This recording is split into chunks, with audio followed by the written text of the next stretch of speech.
Ha? Okay. Assalamualaikum warahmatullahi wabarakatuh. Alhamdulillah. Nahmaduhu wa nasta'inuhu wa nastaghfiruh. Wa na'udzu billahi min syururi anfusina wa min sayyiati a'malina. Man yahdihillahu fala mudilla lahu wa man yudlil fala hadiya lahu. Ashhadu an la ilaha illallah wahdahu la syarika lahu wa ashhadu anna Muhammadan abduhu wa rasuluh. Allahumma salli wa sallim ala habibina sayyidina Rasulillah sallallahu alaihi wasallam wa ala alihi wa sahbihi ajma'in, amma ba'd.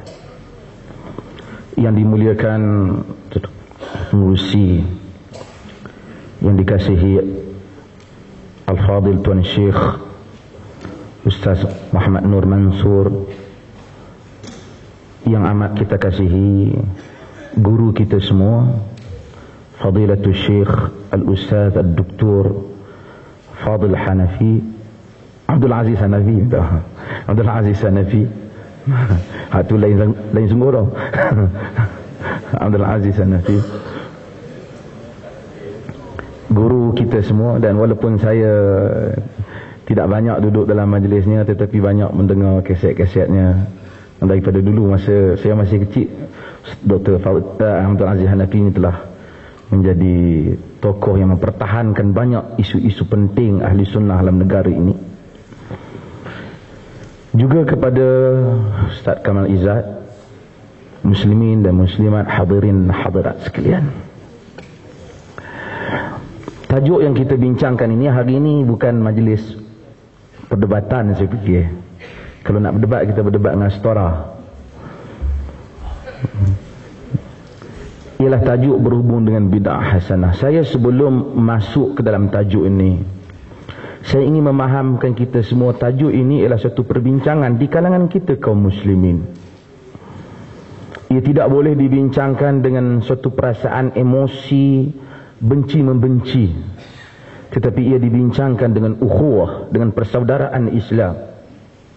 Di hadapan kita banyak lagi isu-isu. Tadi pengurusi sebut tentang Islam liberal, dan saya sebut dalam buku saya. Dan alhamdulillah, saya yang dhaif ini dengan kadar yang ada membentangkan kertas kerja dan membangkitkan isu Islam liberal ini dalam negara kita. Isu Astara, dan alhamdulillah kita selesaikan. Walaupun tak selesai lah, tapi kita bawa persiri dengan dia. Dan isu-isu lain. Bid'ah hasanah ini ialah isu sampingan, yang mana bukanlah ia menentukan titik untuk persaudaraan dan ukhuwah antara kaum muslimin, tetapi ia satu tajuk ilmiah yang mesti dilihat dan dibincangkan bersama secara berlapang dada dan terbuka. Bila saya ditanya tentang majlis ini, saya sendiri antara yang menyebut nama Al-Fadil Al-Doktor Abdul Aziz Hanafi supaya hadir. Kita dapat mengambil manfaat daripada kedua-dua belah pihak. Hadirin mukminin sekalian, kalau kita lihat kepada umumnya, saya rasa bid'ah hasanah ni tak payah diseminarkan pun. Tapi oleh kerana kadang-kala dia berlaku kekeliruan, setengah orang bila dibincang tajuk ini dia emosi. Bila dia emosi, dia timbul fitnah. Dalam tulisan ini saya akan membincangkan kitab-kitab mazhab al-Imam Syafi'i rahimahullahu ta'ala.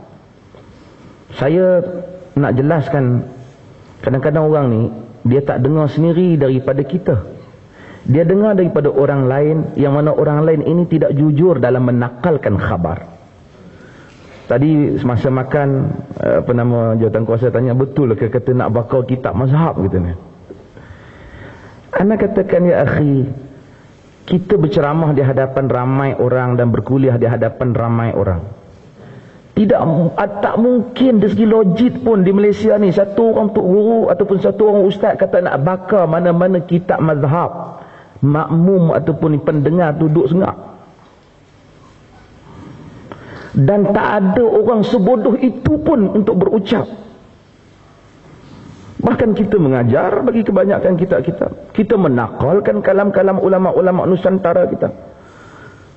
Kadang-kadang perkara ini daripada perbincangan ilmiah ia menuju kepada fitnah. Dan fitnah itu dibawa oleh golongan agama lebih mendukacitakan. Hadirin mukminin sekalian, maka di atas itulah saya mengambil persetujuan untuk hadir dan membincangkan tajuk ini. Supaya jangan kita kadang-kadang mendengar khabar yang tak benar lalu membawa kabar.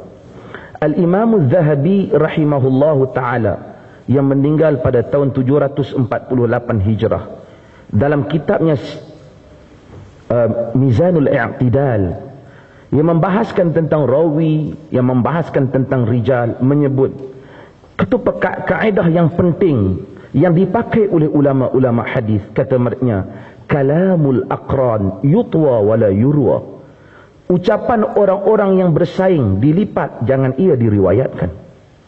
Kerana orang-orang yang bersaing ini apabila dia tak puas hati, dia bawa khabar yang tidak benar. Maka tajrih Imam Malik kepada Muhammad ibn Ishaq, sahibus sirah, walaupun Imam Malik itu adalah imam yang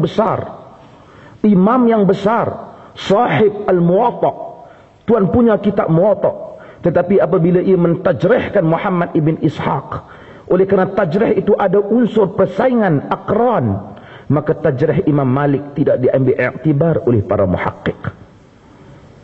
Tidak diambil iktibar. Walaupun Imam Malik hebat, kerana dia ada persoalan terguris, tak puas hati antara satu sama lain, maka kadang-kadang ucapan itu kurang teliti. Hadirin mukminin yang dimuliakan, maka saya mengharapkan perbincangan ini kita menunaikan maksud yang mana yang disebut oleh Al-Imam Syafi'i rahimahullahu ta'ala, ma jadaltu ahadan illa tamannaitu an yuzhirallahu al-haqqa ala lisanih. Aku tidak bertengkar, aku tidak berbahas dengan satu orang, melainkan aku mengharapkan Allah menzahirkan kebenaran di atas lidahnya, supaya aku dapat mengambil manfaat daripadanya. Hadirin mukminin, kita tidak berbincang tentang pusaka nenek moyang yang harta nenek moyang kita. Kita tidak berbincang tentang harta yang nak ditinggalkan kepada kita dan duit bank siapa yang kita nak warisi. Tetapi kita berbincang tentang agama Allah Subhanahu wa taala. Yang mana perbincangan ini tidak berakhir di sini. Kita membawa isu ini ke hadapan Allah Azza wa Jalla di mahkamahnya di mahsyar. Qadi Rabbul Jalil Jalla wa Ala. Kita tidak ada tujuan untuk mempertahankan kepentingan sesiapa. Yang tinggal di hadapan kita ialah nusus syarak, Alkitab was Sunnah. Apabila kita dapat letakkan perasaan ini, besarnya kitab, besarnya sunnah Nabi SAW, aku tidak ada kepentingan mengenainya. Ketika inilah kita masuk di dalam perbahasan dan perbincangan. Tuan-tuan, moga Allah Subhanahu wa taala merezekikan pada saya yang dhaif, dan tuan-tuan juga, agar kita semua disemaikan dalam hati sesungguhnya kita tajarrud, tidak mempunyai sebarang kepentingan melainkan kepentingan kepada qaulullah dan qaul Rasulullah sallallahu alaihi wasallam. Hadirin mukminin yang dimuliakan, secara umumnya saya ada sejam, jadi saya akan tidak dapat membaca semua, tapi saya akan cuba pantaskan ia. Secara umumnya perkataan bid'ah ni selalu kita gunakan. Bada'a syai'a yabda'uhu bad'an. Ini perkataan bid'ah, iaitu telah membuat suatu bid'ah, sedang buat satu bid'ah present tense, kemudian masdarnya. Saya tak mau mendalam sangat tentang masalah isu bahasa ini. Pada muka surat 12 tuan-tuan boleh tengok sendiri. Asalnya dalam bahasa Arab, bid'ah bermaksud kita membuat sesuatu, mengadakan sesuatu tanpa contoh. Bila kita tengok dalam nak memberikan, dia ustaz-ustaz kebanyakan ini kita tahu dalam Islam ni, Masya Allah, dia sentiasa ambil berat masalah perkataan ini lughatan wa istilaha. Lughah makna apa, istilah makna apa. Kerana dia kadang-kadang lughah dengan istilah tu berbeza maknanya. Kita kata kedai kopi, dari segi lughahnya kedai yang menjual kopi, dari segi istilahnya tak. Kita pergi ke kedai, kita kata bagi kopi satu, dia kata minta maaf kopi tak ada. Apa punya kedai kopi, kopi tak ada. Kita kata kedai kopi itu merangkumi makna kedai yang menjual minum-minuman dan yang lain.